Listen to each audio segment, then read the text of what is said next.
Hey everyone, Puneet here. Welcome back to the North of Patient podcast, Conversations on Health Beyond Care.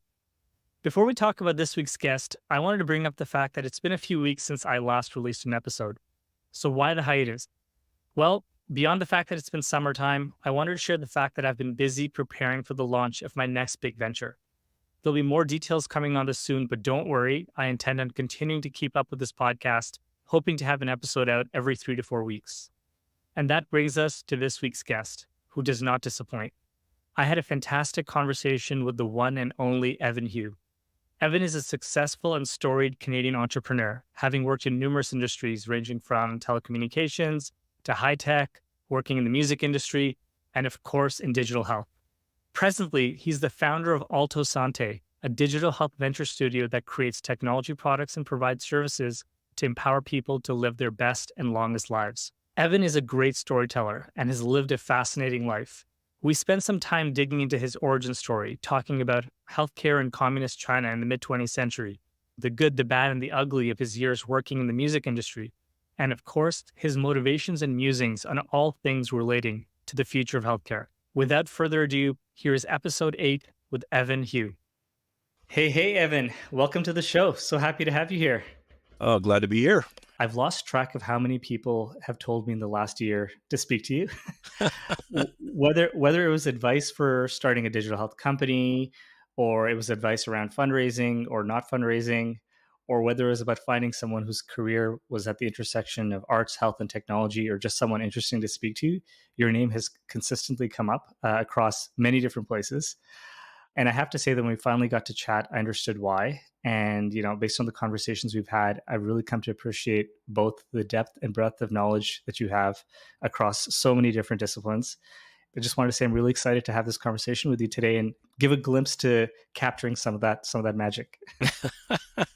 Thanks a lot. I think it was the same with you because your name popped up a couple times, and then all of a sudden I realized we had like several first order connections immediately. It was a very small world that you and I inhabit, I think, in many ways. Yeah. So right off the bat, I think, we talked about this a little bit before, but in terms of a little bit about your origin story and where you grew up and what it was like growing up, maybe we can start there. Yeah, I was born in Canada. My parents came over in the 1950s as graduate students and stayed. My father was essentially caught between the communist Chinese regime and the national regime. I don't know how he managed to alienate both sides, but here we ended up in Canada. So I lived in Kingston, Saskatoon, Winnipeg, Toronto before finishing high school in Toronto and then off to university in Alberta. And I've lived, I don't know how many provinces and traveled abroad. So my life has taken me everywhere. And I guess I'm blessed because we basically grew up that classic immigrant. We had very little.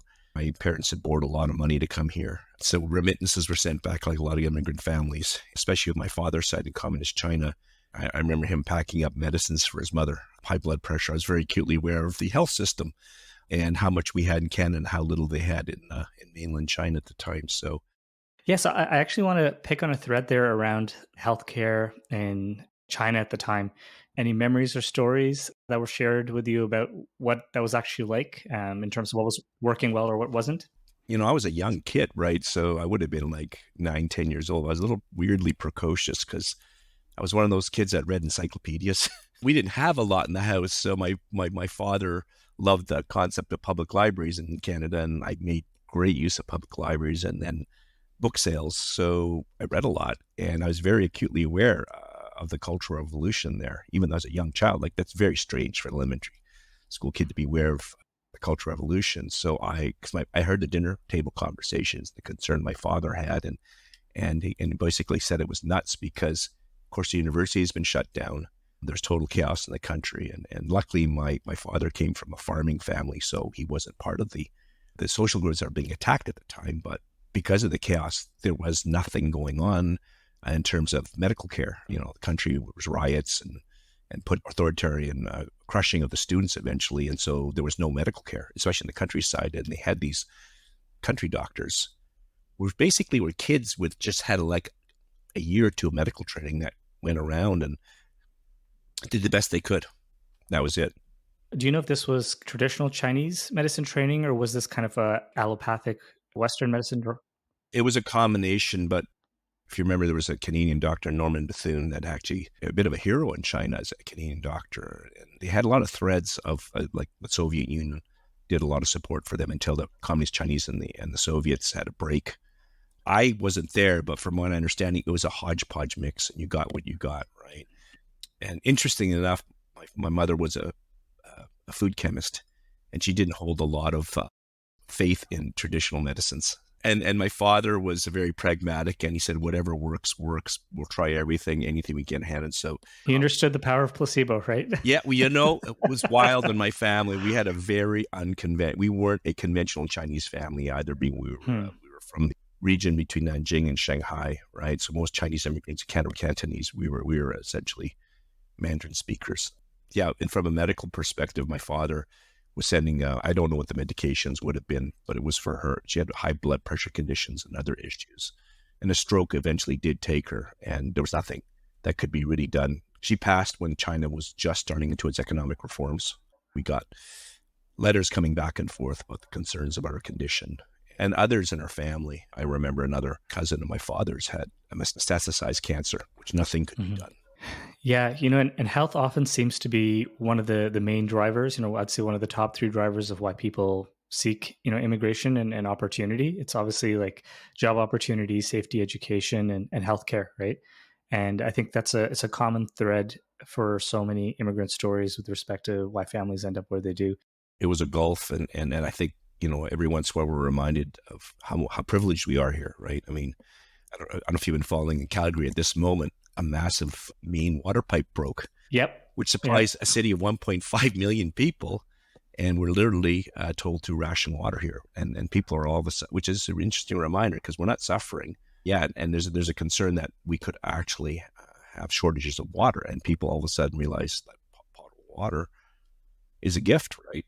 And how important it is to everything we do, right? So gift of life. Yeah. So, yeah, I was reminded of that growing up, though, and how much wealth and opportunity there was in Canada too. I mean, growing up in that kind of environment, even though as a person of color, I was reminded of the discrimination and the systemic racism. There was no doubt. I mean, let's look at the Chinese Immigration Act and all those things.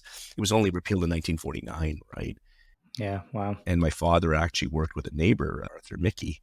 Arthur was working on the reparation for the Japanese internment, right? So as a child, oddly, I was exposed to those things that most Canadians only know as like a tiny dark chapter, even if they're even aware of it, right? But it was acutely in my mind that life was not exactly, we weren't born with the same set of cards in our hand, right, so to speak. And my father, more or less, he said, the English have this term, burning the boats on the beach.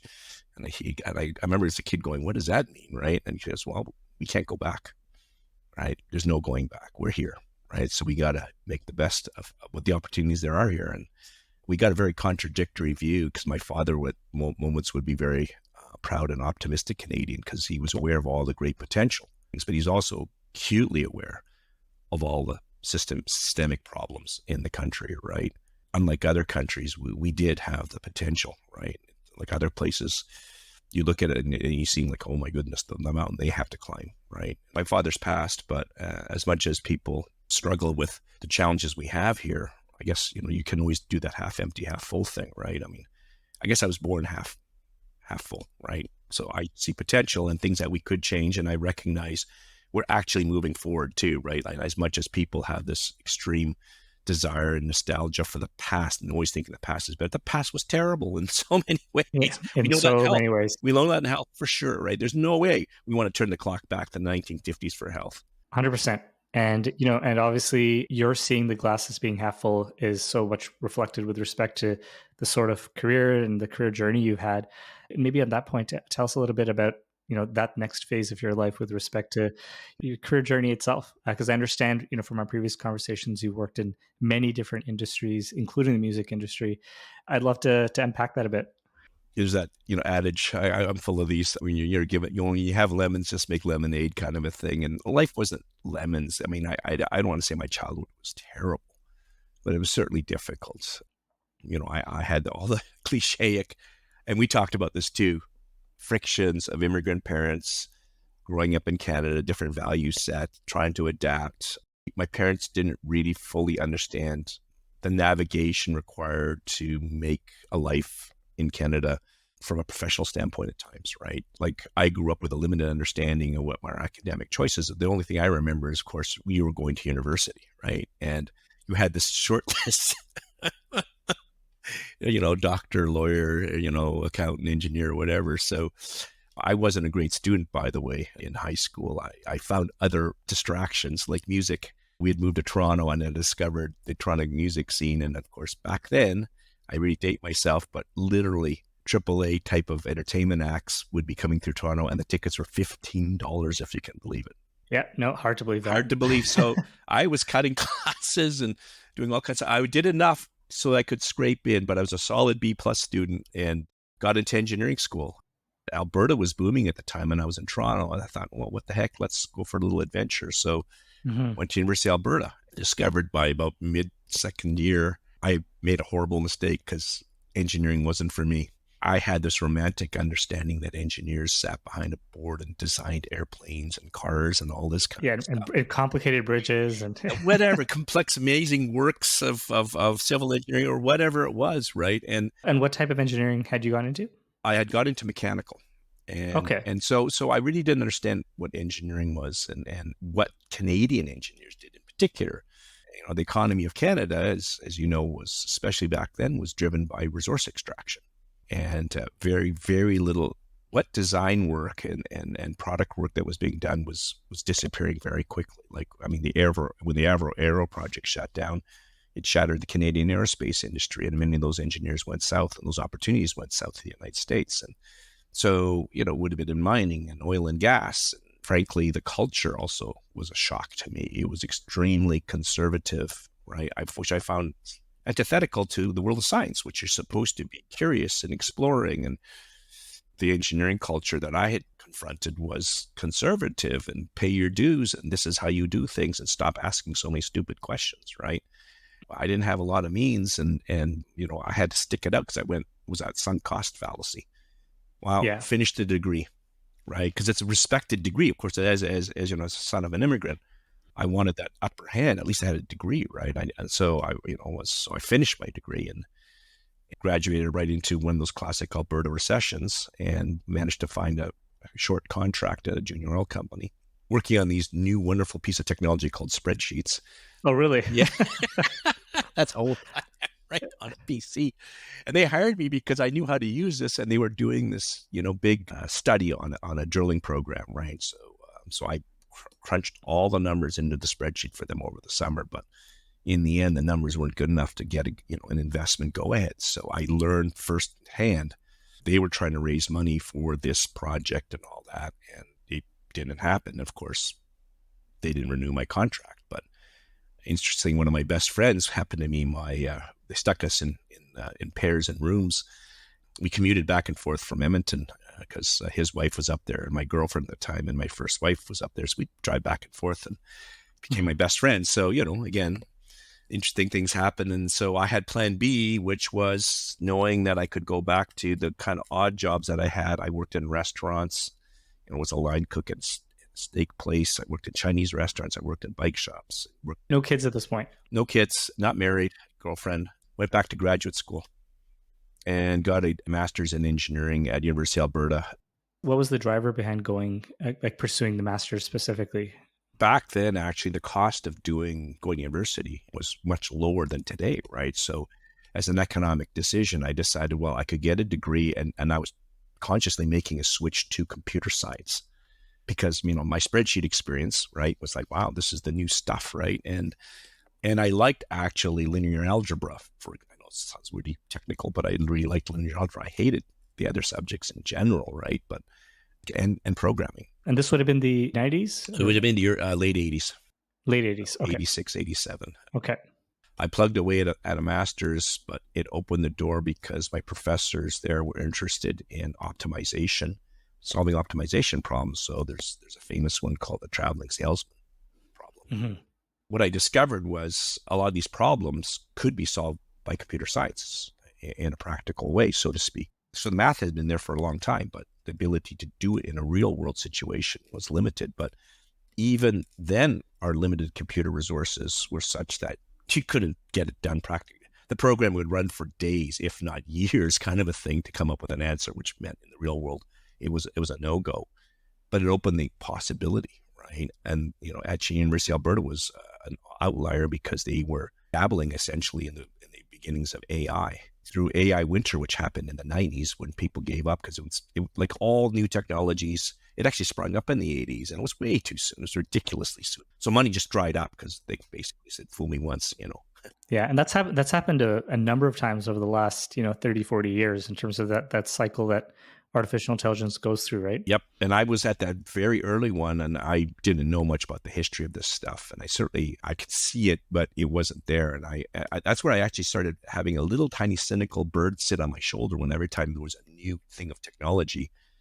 And I knew there was going to be a irrational exuberance, right? And of course, it would do that kind of curve of adaptation eventually, right? Where you'd have, it would come crashing down, and then it would get to be to a certain stage where it could be applied with early adopters and go through that whole cycle. And then it becomes just part of the fabric of everything we do. And we don't even notice it's there anymore. And certainly back then, AI was not ready for prime time. But I made a career switch and started working in supply chain software. It wasn't called that at the time, and optimization software. So back then, the large corporations had IT systems that were very basically siloed. Like there was a financial general ledger. They might have a little program that does some scheduling of deliveries or whatever the company does. There's an inventory system, but one system for every warehouse they have. They might have 50 warehouses, but in those little warehouses would be a little tiny mini computer doing inventory management, but not interconnected, not integrated, and no ability to really make any critical decisions through integrated data. So I saw the opportunity and so eventually I was actually working at SO Canada, SO Resources Canada. So, and in there I was working on this software called SAP, which was considered a trivial novelty at the time because who cares about integration? And of course, SAP is now one of the large mega globals.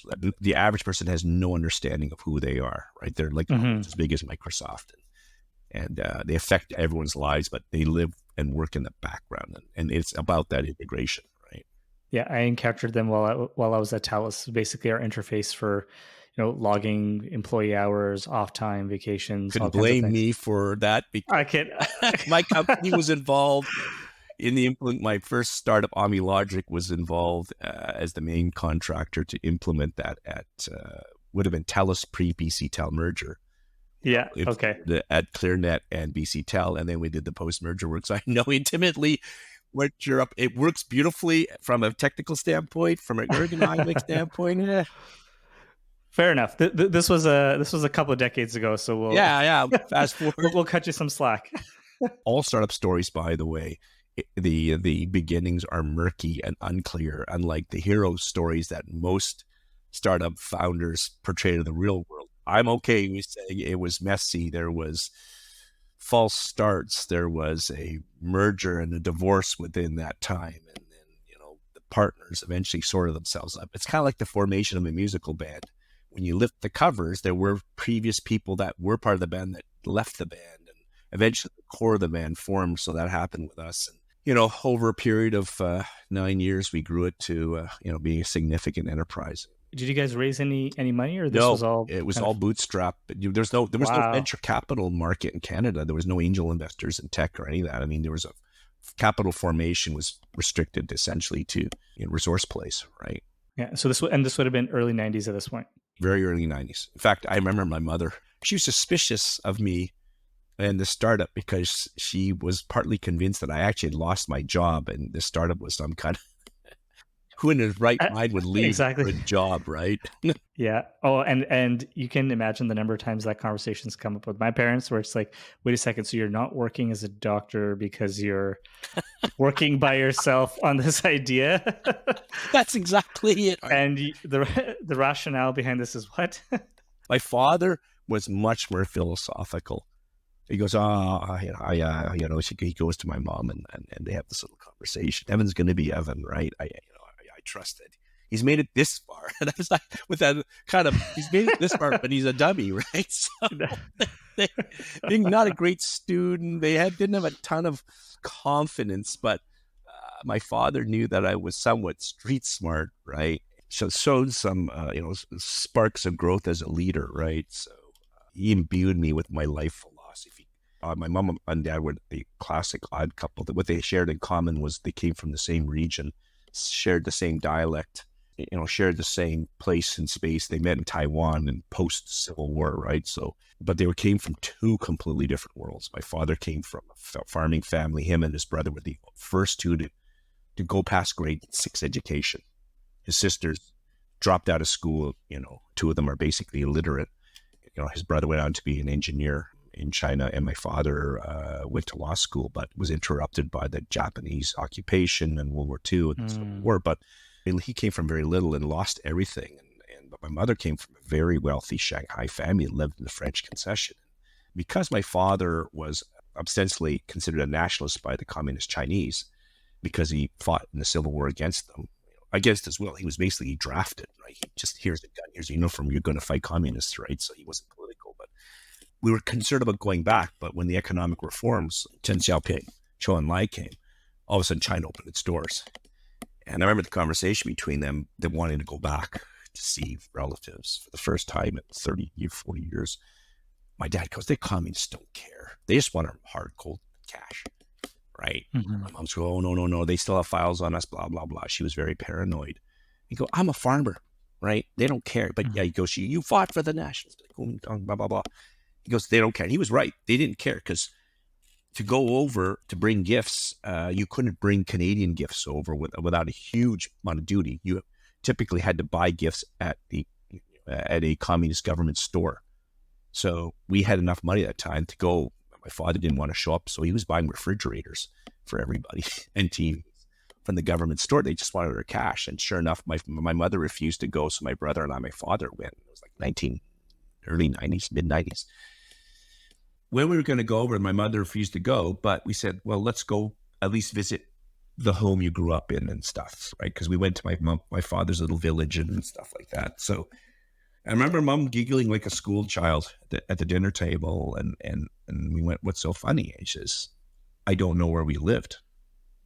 You said it was a French concession. Oh yeah, I know that, but I don't know the address. She didn't really want to talk about it, so we left it, right?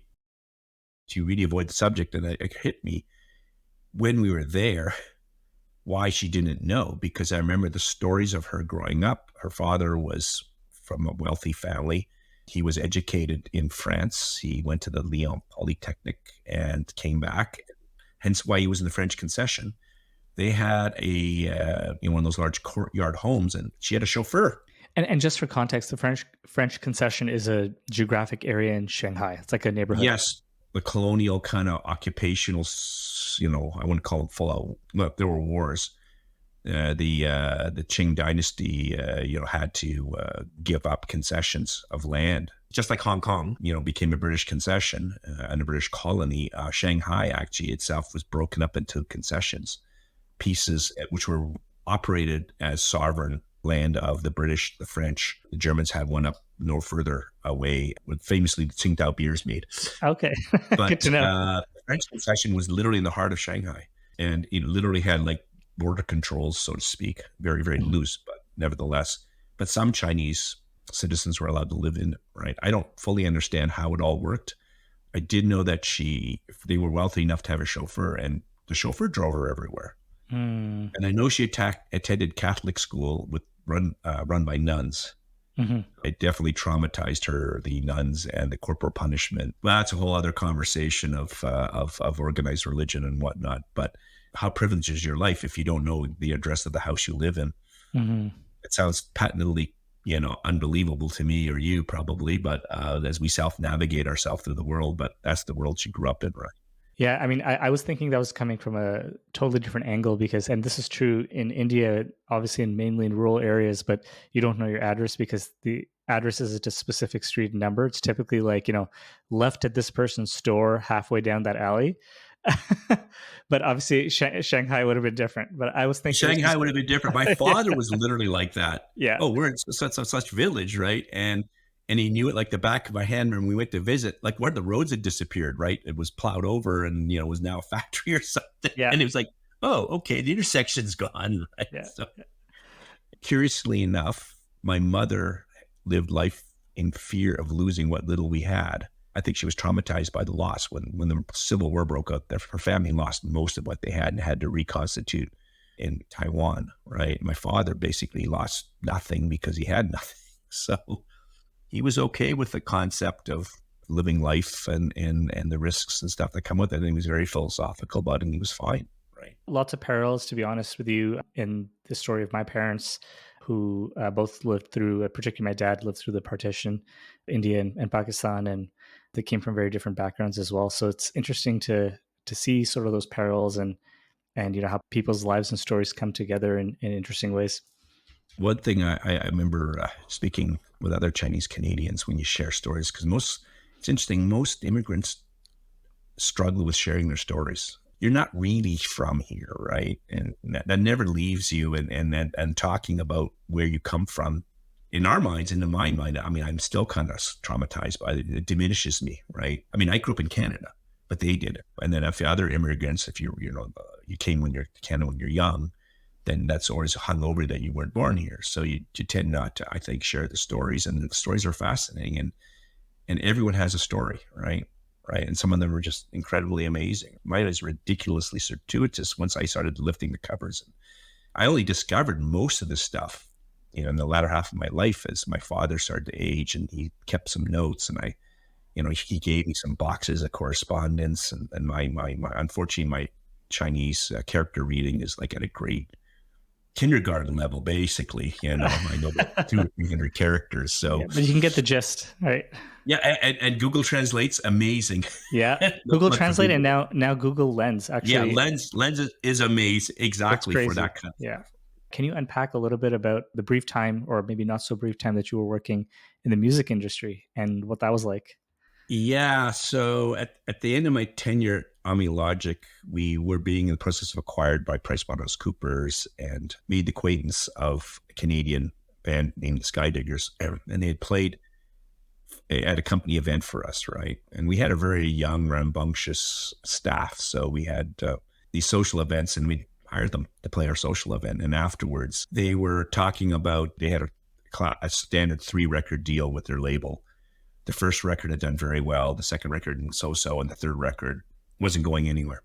And they were done, which meant they had no label. They were attached to it. They're trying to figure out what they were going to do next.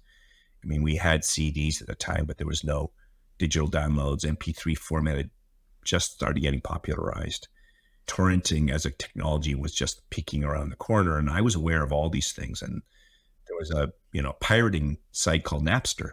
It's amazing how many people in the music industry didn't understand what this was all about. And I could see it coming like a freight train as a technology guy who liked music. And again, I'm cursed by being a decent enough musician to know how bad I really am, right? So, and how good those people really are at what they do.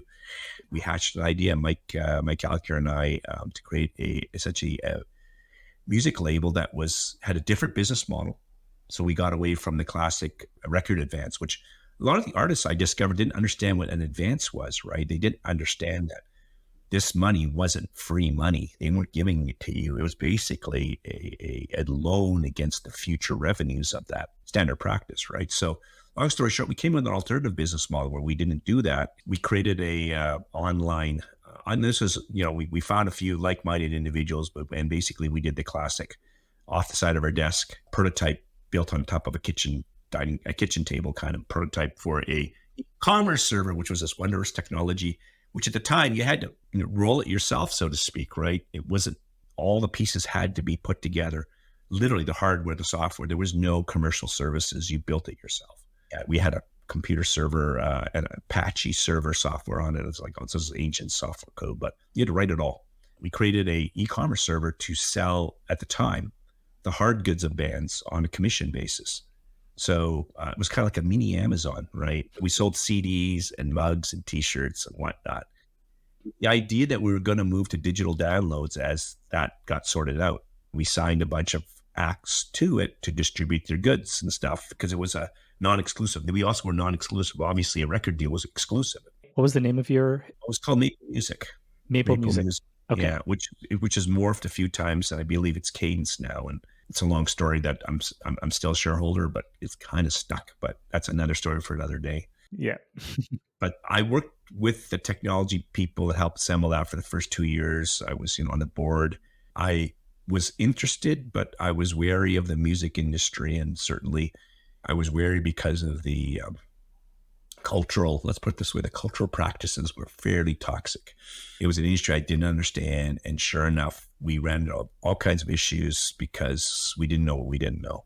Hmm. Right. And music is as amazing from the outside. It's not anything like that. I knew a bit of that. I just didn't know how deep it was. Right. Yeah, it's funny. My cousin's visiting from Mumbai in India. He works in the film industry. Another example of a place where, there's a lot of unsavory realities.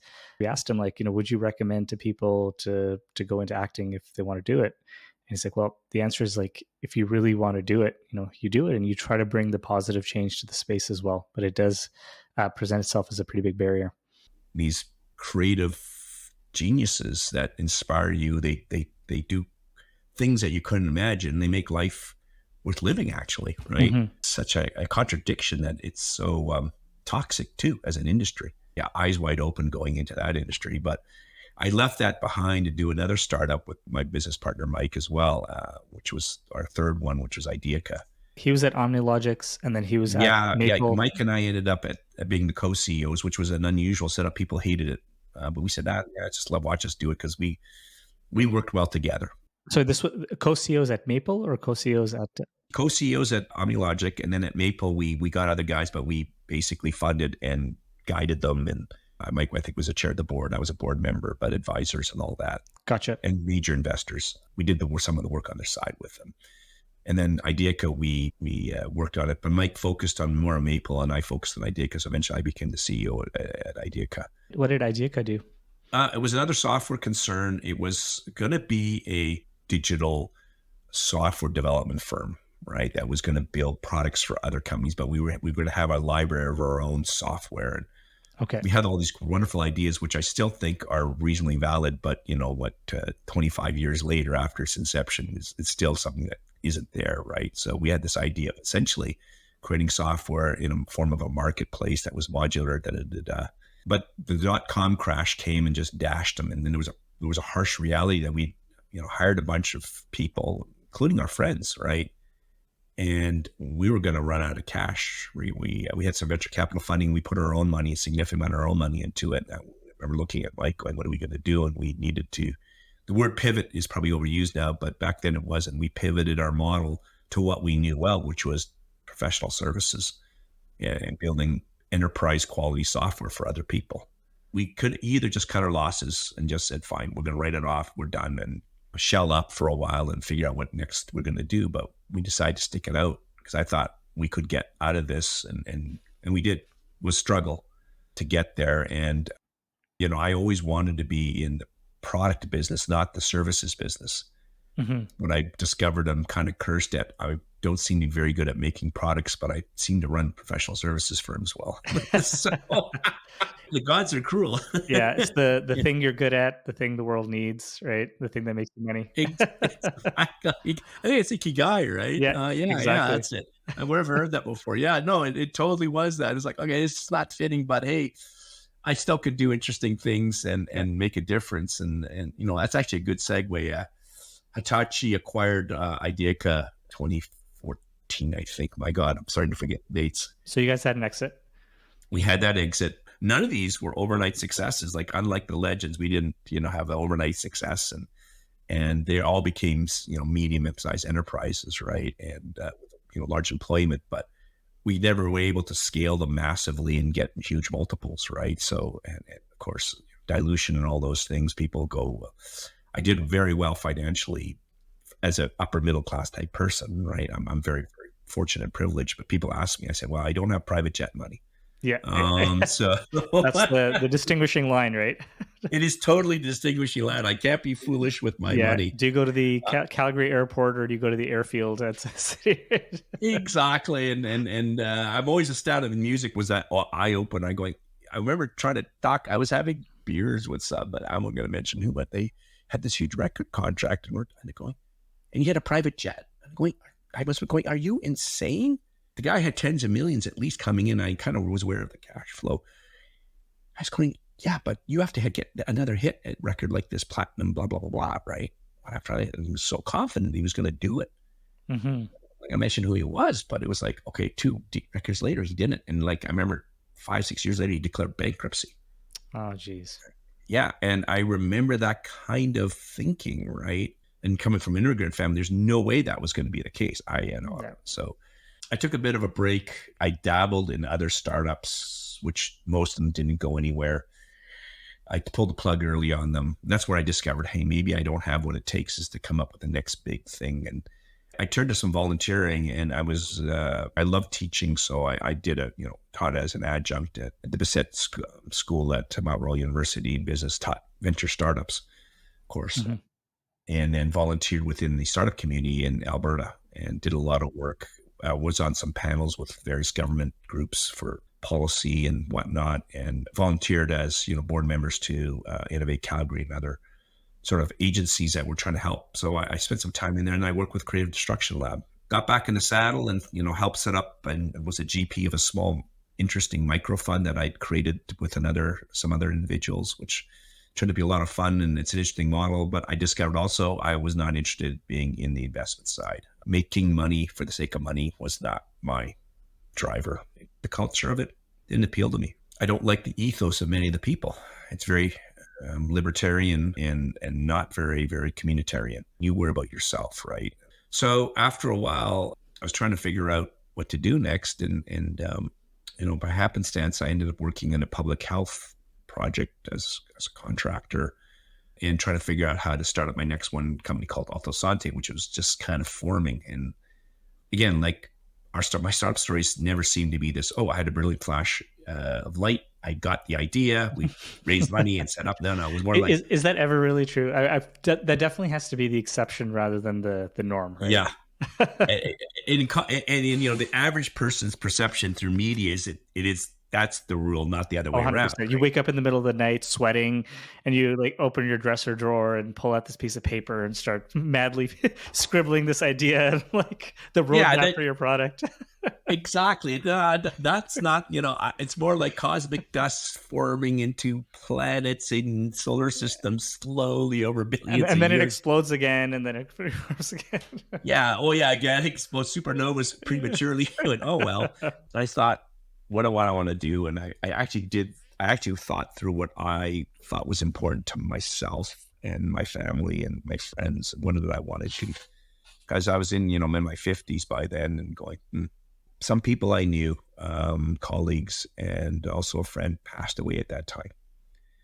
And it made me think, it's funny how ridiculous human beings are, because we know death is there, but we don't want to think about it. And I started noticing this pattern. It's a classically male, 2 colleagues I knew passed from heart attacks and another from cancer. They were in their 40s and 50s. As a young man, I'd read a lot of philosophy and science fiction, all kinds of stuff. And, Albert Camus had written a series of books on absurdism, The Rebel, right? Myth of Sisyphus. And I pulled those back out.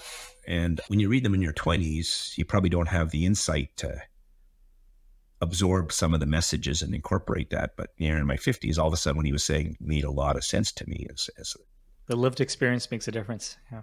Yes. And I said, maybe the university is a cruel and uncaring place, but then just live your life and live it well, right? Was how I boiled down his philosophy. And I went, what does that mean then? Well, friends and family are important, and do things that maybe make a difference is what I decided.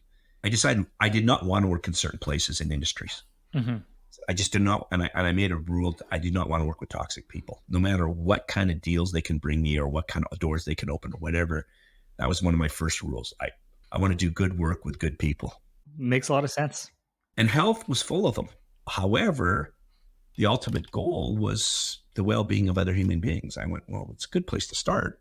And I had avoided health because I could have in my software endeavors go that way, but because of its nature of, conserved closed culture, change resistance, regulatory problems, I had avoided it. But I saw a twinkling at the time with the early days of sort of machine learning. It just popped this little head up. And like all things, I thought, it's a little premature. I knew some people at the Amy Institute up at U of A. Of course, they're trying to pull me back in because they knew I had, some influence and capabilities to support them, but I wasn't ready to commit. But it gave me this idea. So I started reading these papers on reinforcement learning and kind of geeking out on this stuff, going, wow, things have changed a lot. I hadn't really noticed, right? And then talked to another friend who was very mathematically gifted because in the grand scheme of things, I am not that mathematically gifted, and some of the math was beyond me. So I had him explain to me what this possibilities were. And holy crap, reinforcement learning and training of models and, blah, blah, blah, blah. There's something here, right? And then I thought about health. And I met some public health people, which I really didn't know much about the field of public health, to be honest. I'm a little embarrassed to say this now. And I started understanding, oh my goodness, this concept of public health policy as a deliberate approach to improve outcomes, right? And all these other ideas that were obvious, but not basically foreign to my world. So I started rooting around and I said, maybe I'll make a pivot to this personally and spend my time in here because it's worthy. And there's an opportunity to leverage my knowledge and my skills to make a difference in here because, again, machine learning at the time was that wedge. I mean, I could have done supply chain optimization and made a whole bunch of things better, but there was so much resistance to that within the system, so to speak, everywhere. And it didn't appeal to me to go through and fight essentially internal political battles and convince people. I didn't want to convince people like that, didn't want to be convinced. Artificial intelligence and AI intrigued a lot of other people too. So they were open to these ideas just a crack, right? So hence my pivot into health. And 4.5 years later now, 5 years now, maybe 6 now, actually, I'm happy to say my concerns were, minor. It's very exciting to be here. Yes, there are moments of frustration, the usual stuff, but back to the half full, there's just a sea of opportunity. And I see the struggles with the system. And those struggles are actually opening doors now. And of course, that incredibly tragic event of COVID brought also change, right? If you remember, you're a practicing physician. Well, you had your company, right? Yep. And it changed our trajectory as well. And then the resistance to telemedicine and remote medicine was fierce.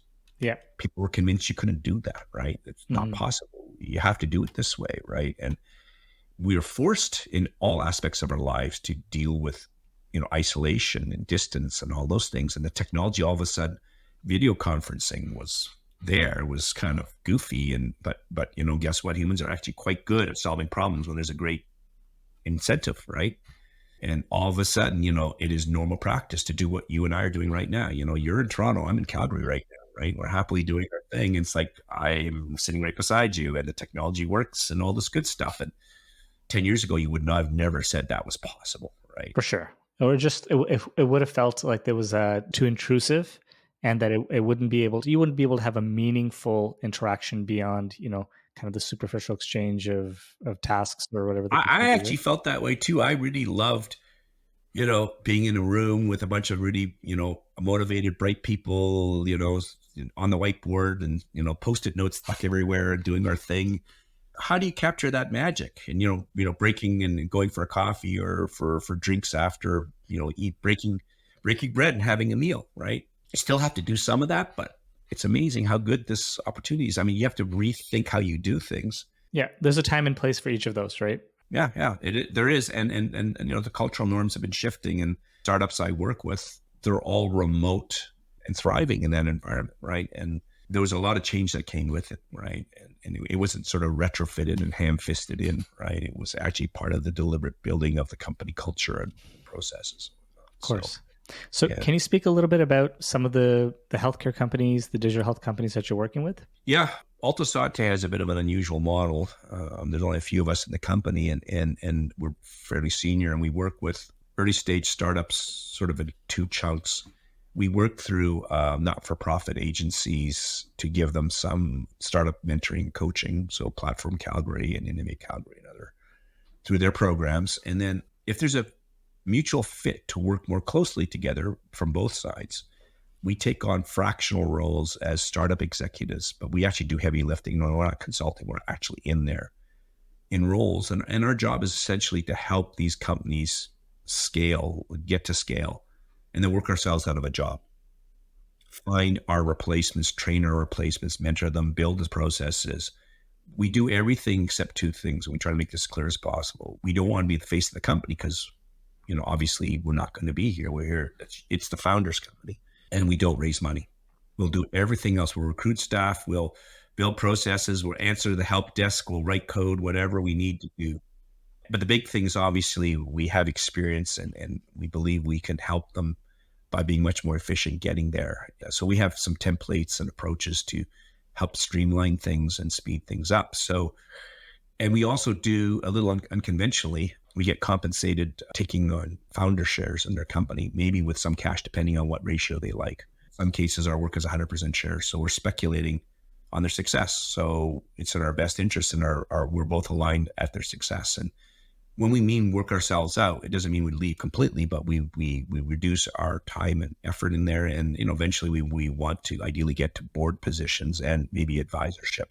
Ava Industries, which is an EMR, which is interesting enough, competing against your former company. So you had Input Health, right? So, which is now part of TELUS.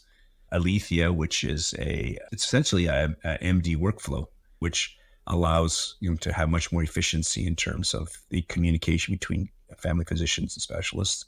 We work with another one called Deep Surface AI, machine-driven 3D modeling, cranial modeling for plastic surgeons. Interesting enough, their first use case is a gender affirmation surgery. Yes, putting more science and taking some of the art out of facial reconstruction. The process, exactly. It's LifeMD is another one. They're in the working with people who have IBS and IBD, and working with biologics in a more effective, efficient way using software-driven approaches. So, and there's several others, but what they all have is a theme of their digital companies first. So I also looked at my own skills and interests. I'm not a medical device person. I'm not a pharma person. And those things are all super necessary, but they also, from my perspective, have extremely long arcs to success, right? Regulatory and research and affirmations that are there. They're pretty differentiated. Very differentiated. And the low hanging fruit that fit like a glove was obviously having a software digital background and interest too, because the effect was going to be there. So that all these startups are digital in nature. So they're all sort of Western Canada based right now. I don't have an ambition to grow our portfolio onto what we can handle. So we've been, working with other seniors, growing as much as we want to, because I wouldn't say it's a lifestyle business, but it's not a business I'm building to, sell or grow or take public. It's a business that I, allow myself to work with people, back to the good people doing good work. I can gather good people, we can do good work and make a difference. But it is exclusively in healthcare. Yeah, there's exceptions, of course. We do a little bit because, of course, we can coach people on raising money or setting up, shareholder agreements or whatever they need, or I can find them developers or help them set up, their development process, get the scrum meetings going or whatever, right? I mean, I'm okay with that. I kind of do reserve like 20% of my capacity for those outliers because I do have a problem, and my problem is saying no to people. I share the same issue. It's a tricky muscle to flex, just in terms of being able to do that both with poise and also with confidence that you're not closing your door on something that really means something to you as well, right?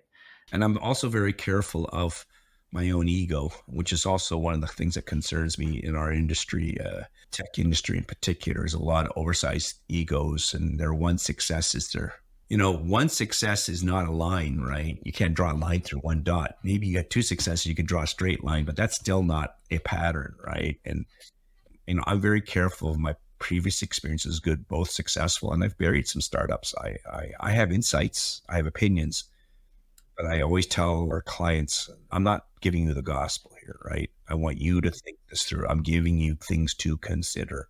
I know they get frustrated. Just tell me the answer. They're kind of shaking me. Just write it down. And I said, there is no formula. If there was a formula, all these startups would be scale ups and they'd all become unicorns. And guess what?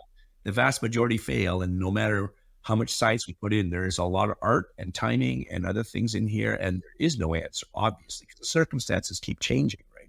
But I always find humans love the mythology of the answer, right? Give me the book, right? Give me the gospel, and it doesn't exist. So when I say yes to people, I try to give them with advice I can to help, because if I can make a difference, I want to.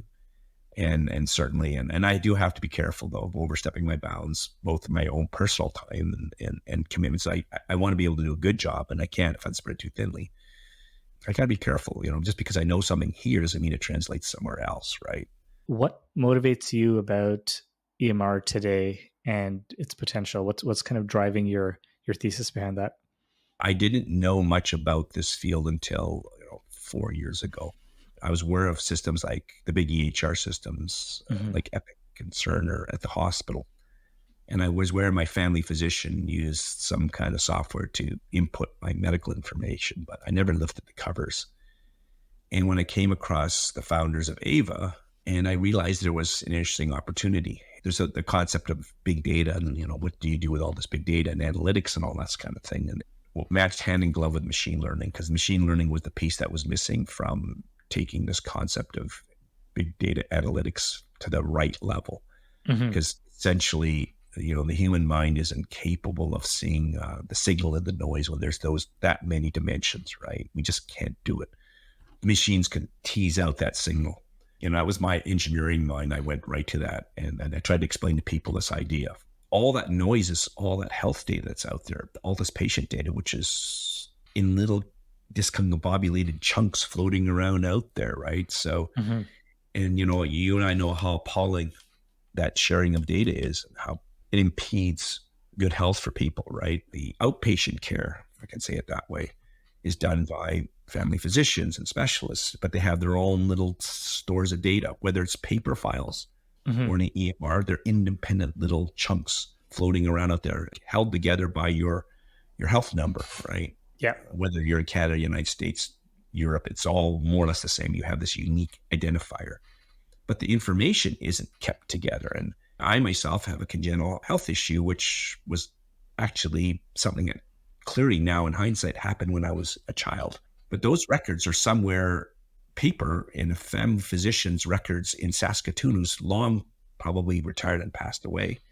God knows where those records are. I can't find them. So we had to reconstruct what may have happened when I was 5 years old from my memory. I remember in medical school, I had a colleague from Ukraine. She talked about the fact that, health records in kind of her community environment were paper that was owned by the patient. So you would actually bring your health record to your clinician. One of the folders you had at home, like along with your taxes and other things, right? But conceptually, that made so much sense, right? And you kind of invite the clinician that you're going to make copies of it or review it or use it to understand what's going on. But it was fundamentally your asset. Now you look back and go, wait a second, that makes way more sense than how Yeah, we do it, right? yeah. And we've had generally good care in spite of these kind of systemic structural inefficiencies. We moved around a lot, right? That was one thing, right? I moved in the files. Some of them were taken forward if we got them. And, by law, I mean, you're supposed to, but a lot of times you just don't bother. And so when I was a university student and then a young man, I traveled and moved around a lot. And I didn't have a family physician for quite a while, right? Hmm. Being young and foolish, kind of, we should have a family physician, but, whatever. I'm Yeah, healthy, yeah. indestructible, and immortal, right? Of course. And I Issues didn't don't have happen to all. me. Yeah. Yeah. So there are these gaps in my medical history, which became important in later life. And I had to reconstruct it from my own memory, which is, as you know, memory is not exactly a reliable source. So the EMR question was like, why? I started rooting around a little more deeply when I met the Ava guys to understand the current state. And Hmm. I was based honest, I was appalled, discovered by, 2019 or 2020, roughly then. We were more or less in the same state as we were 30 years ago, except it had been more automated because at least some of the paper records have been put into digital systems, but not all doctors, right? One of the specialists I was seeing still use paper files, right? And faxes, of course, are still a plague in our industry. Like, it's ridiculous. I have a digital system. I got to print through I electronically fax those documents to someone else who may print them out and put them in paper file. And I may receive a paper file that's been faxed to me, and then I got to attach it to my digital record. But it's not really searchable, blah, blah, blah, right? So, but the opportunity, of course, with machine learning and AI is that as a diagnostic tool and a support to physicians, there's a huge opportunity if we could get, the rule I kind of have in the world of AIs, there's never enough data. Collect all data, which obviously has privacy issues and other problems. But that aside, more data is better, right? In my opinion. And then we can sort it out. And back to we can find that signal hopefully over time. Assuming the data is reasonably good. I mean, there's another challenge there. But the point is EMR is actually one of the major stores of data, right? Most of our interaction is with the family physician. And only when our situation becomes acute do we see somebody else, right? You do have those occasional life situations where you end up in emergency. You're playing softball and you slide into base, which you shouldn't do, and you break your ankle, and all of a sudden you're in a tournament in a different town, and you're hauled over to the hospital by your colleague, your teammates, and x-rayed and, casted, and out you go, right? And then you drive back home because the tournament's over on the weekend, and you've got a little prescription for some painkillers and, told to check in with your family physician after so much time. But that doctor and the ER was more or less forgotten about you. They've got some records in their EHR system. How it gets to your doctor is some kind of, maybe magic, because they could send it or we could request it or, and there's different times and procedures and all kinds of things, and who knows, right? Certainly in the 1980s, true story, I did get hurt in a hockey tournament. Those records are long lost. I know my family physician. I don't think it ever got forwarded, right? So there's cracked rib x-rays sitting from a hospital in another city, probably there, maybe not, right? When I re-cracked my ribs in Chicago and another hockey tournament years later, I wonder, is it the same ribs I cracked? We may never know. Their x-ray showed it was the same area. He said, did you crack your ribs before? Blah, blah, blah. But point is, the EMR is that source outside. The hospitals now have EHRs or EMRs. The boards, unfortunately, are interchangeable. And to be honest, they mean the same thing. Yeah. And, I can hear in Alberta, we're going through a big integration, maybe de-integration. Who knows with our situation here, but I won't get into the politics. But all our hospitals should be on the same system with a single database, which is awesome, right? So no matter if I check into a hospital in Calgary or in Edmonton, my record should come up with all the information and stuff. Most of the EMR technology is very old and tired, right? There was an EMR boom about 20 years ago because of incentives, which I learned now. I said, how did this happen, right? Like, why are they all of the same vintage? And of course, it was due to economic incentives, right? So doctors essentially 20 years ago were incented to and given subsidies to put in and modernize their practice, which is awesome. They bought these EMRs. They do the job, and doctors culturally are not that interested in technology efficiencies. Especially family physicians are essentially small business operators with way too many things cognitively overloading their brains, right? Running a clinic, hiring people, dealing with accountants, billing, blah, blah, blah. The last thing they want to do is switch EMR systems for benefits that they can't see. The AVA guys came around and essentially built a modern, to the most modern technology we have, SaaS, natively software as a cloud, single database instance. We're AI ready, essentially, in thinking about it. So it's a really interesting starting point. And I said, well, you got this existing market, which is backfilled with competitors. However, the competitors' products are old, tired, and competitors did what most companies do in the tech world is they got comfortable with their revenue stream and didn't spend any investment in R&D. Your former company was the only one that we thought, was kind of in our league in terms of technological base and ability to move forward. But we said we were going to take that risk and go head to head. The idea is that, Ava as this product, we've been building AI products on top of it natively, because that's the other challenge, right? Access to data is what AI is the biggest impediment. And because of privacy and technological issues, it's actually hard to get to good data sources. Witness all the controversies around these large language models like ChatGPT. Where in the heck do they get their training data from? It's very murky, and basically time will tell. I'm sure they broke a ton of laws. I'm only speculating, but because the way the legal systems work, it's not a system of justice. There's going to be very little punishment, and they're going to get a little slap and a fine and move on, and it's a cost of doing business. the patient exists as a single instance as well? In the database, it does. I mean, getting very technical, right? So there's a single primary key, which makes sure that you're Puneet Seth from Toronto, right, who's a family physician, and maybe another Puneet Seth in Toronto who's not, and the third one, right, as you know. So if you have a common name combination, there's always those problems. So I uniquely identify in our system and across all the clinics, technically speaking, they're in the single database, which makes it easy for AI to do its magic, assuming we have the right permissions, it's anonymized and all those good things.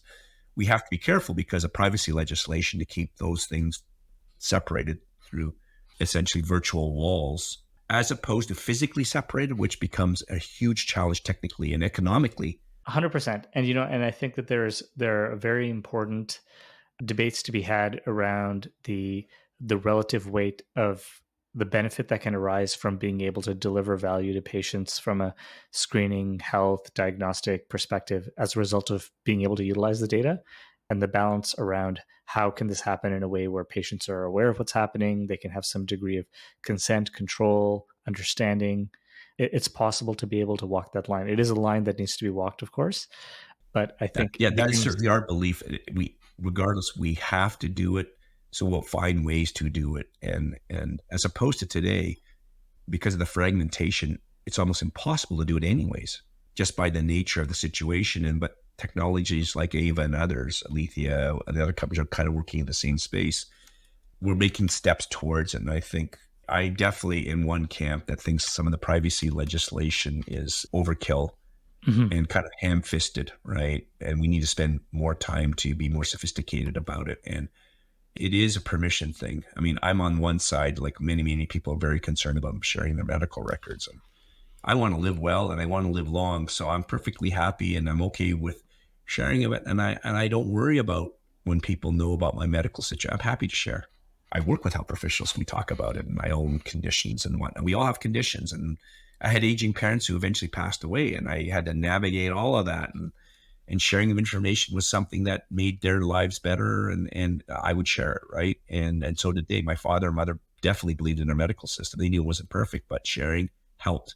Unfortunately, for a lot of people, they have a lot of fear and maybe sometimes rightly so, but I think you kind of throw the baby out with the bathwater and the challenges are huge regardless, right? So we have to do better with that. And I don't think we only move forward with privacy when we're absolutely sure that we can keep the privacy to this level, which is, I think, unattainable actually. So it basically puts a wet blanket on all progress, right? Oh, 100%. Immediate and direct harm happens to people by not being able to deal with the system inefficiencies that result from the way things are the way they are today. It halts the ability to progress major gains with respect to personalized healthcare and so forth.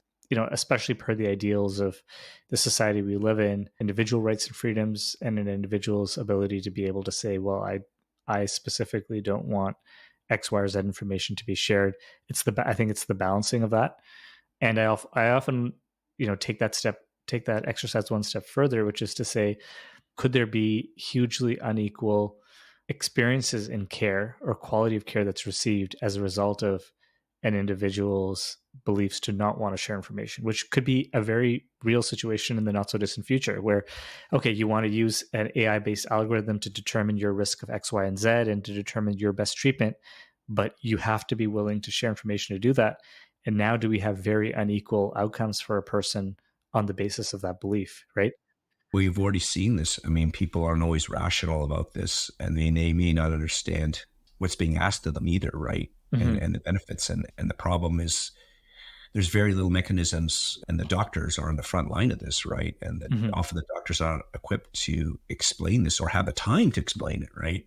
So we have an educational problem. We have a whole bunch of other series of challenges. And you're right, it's already happened, right? I mean, people are making poor medical choices due to fear or ignorance or misplaced beliefs, right? Maybe in their minds, who am I to tell you how you should live your life, right? So it's highly likely if we diagnose you with this kind of cancer that you do have this kind of cancer and no magical kind of thinking is going to cure you. I mean, poor Steve Jobs is one of those like lighthouse cases going, wow, okay, there's something that should never have happened, right? And his faith in other treatments and his distrust of science-based medical system ended up, there's no doubt, it killed him. right? And he could have been saved through modern medical science, or highly likely. Let's put it that way. Nothing's 100.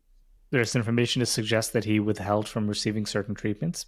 Oh yes, absolutely. Yeah, his Erickson biography actually details it. He actually, had a reflection himself, going, I made a huge mistake, right? It was treatable, very treatable as cancer, right? And here's a guy who's a tech giant. He understood this, and he himself went in what I would call a relatively irrational emotional position, right? And who am I to say that I will do that too? So we as humans are complex, puzzling creatures, and the medical system has to deal with it. But you know what? I think we should at least move in that direction of embracing change as opposed to fighting it. And I would rather take the risks of change than the risks of staying with what we got, because we definitely know what we got isn't working in many cases, right? So, and I find that dichotomy difficult for people, because our natural tendency is to say change is scary because it's unknown. Problems we know, it's the devil I know, and I'm okay with the devil, but I said the devil I know is terrible. It's terrible right now, that all the holes we have in our system. And I believe you had a Terry, I think, from Terry Price. Yeah. Right. I knew her. I know her, and I know their family story. There's a great example of what goes wrong in our system. It's all about exchanging and sharing information that went horribly wrong in her brother's case, Greg, right? Yeah, it's tragic. I think in the current state, there's very little question about the fact that system function related changes are absolutely needed, and the ability to be able to better leverage the information that's being collected by the system, liberate it, if you will, to allow it to be used for innovation, to allow it to be used for improving patient care is important. And I think this is a good segue to kind of the final question I wanted to bring up today. What podcast on this topic would be complete if we didn't touch base on exploring your thoughts on generative AI? What do you think about generative AI in terms of its potential in healthcare? And do you think there's excessive hype, or we haven't yet even understood the extent of the potential for what it could bring? Obviously, we're at the very beginning of the hype cycle. We've already had a couple ups and downs in the hype cycle, right? So it's arguably, in my mind, the next major revolution, right? I think we all know where it's going to end up going, I think, right? Yeah, but the method and the speed and how society will adapt is obviously the huge challenge, right? So I have no doubt that AI diagnosis will be superior to human diagnosis, right? It won't come all at once together across all areas, right? So certain fields, it'll be quicker. It'll be the next couple of years. We're already seeing it, right? Where the machine can do a better job. But I have no doubt, like 10 years, the majority, 20 years for sure. There's no doubt in my mind, the progress that we're making, 20 years. Well, that's society every area, not just for medicine, will be affected. Anything that uses essentially the human basically ability to pattern recognize and problem solve, it will be as good or better, because of our brain is an amazing thing, but it has limits in terms of its ability to hold in these many parameters, right? Is a much bigger societal issue, actually, beyond probably the scope of our podcast here, right? Is where's this going to go for society? Because I'm definitely in that camp that believes this is societal changing.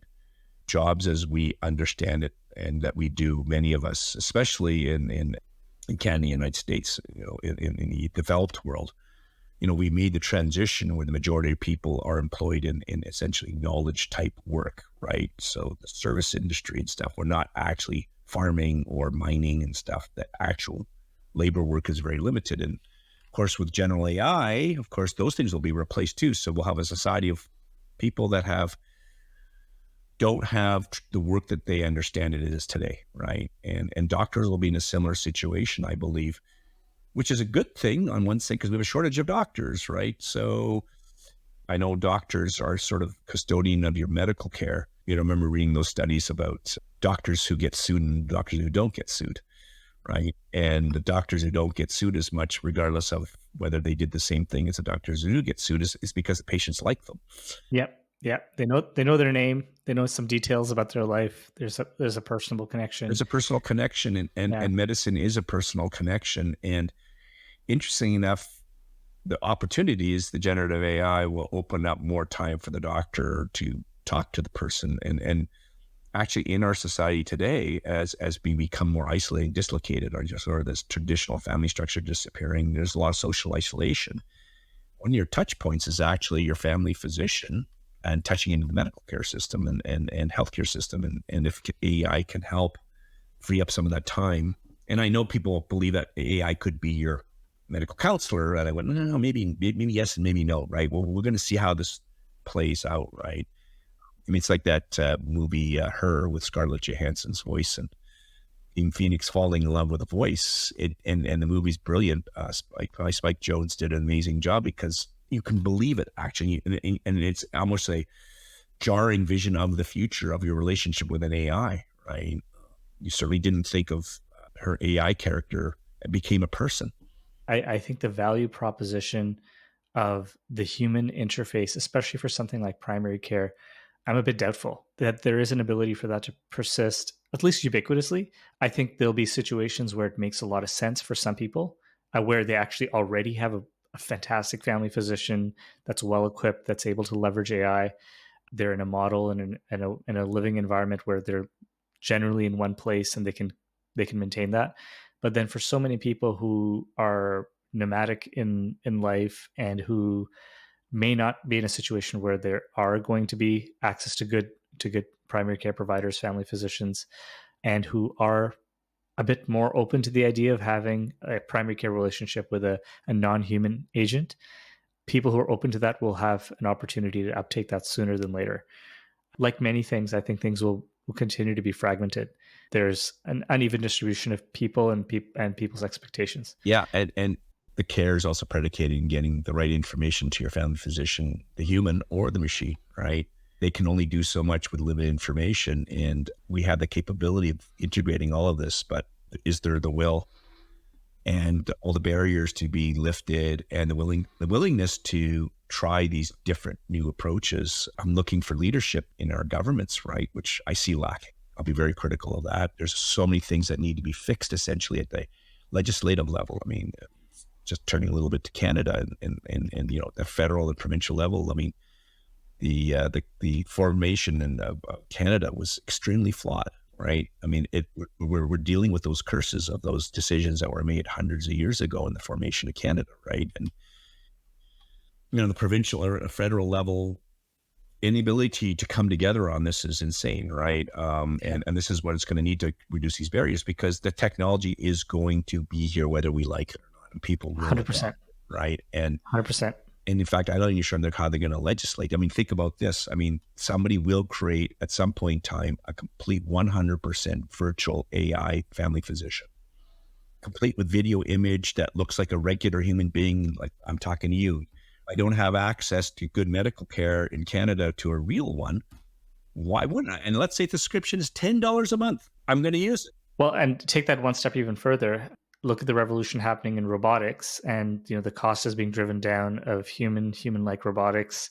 Now you can imagine that generative AI, large language model powered, medically trained corpus AI that's now superimposed onto a very human-like being who's also available 24 hours a day for the situations where you need to have an in-person interaction. Maybe the human form is not even the form that makes the most sense, and maybe there's some other physical form. There's so many interesting questions. I mean, there's the whole uncanny valley problem of maybe a Wall-E like robot or something like that. That's removed it feels more comfortable, and we're going to be. Who says a surgeon has to have two arms? Like, what if it could have 16 and be doing 4 different surgeries at the same time? Or I know. See, there's where the techno optimist comes into me, and also I know it's jarring for a lot of people, but I'm okay being stuck in a tube with an 18-armed robot doing its thing. In fact, I'll be honest, I'll feel better about that. Like it's like the Da Vinci method in treating prostate cancer is mechanical in nature, right? It allows for more precision, right?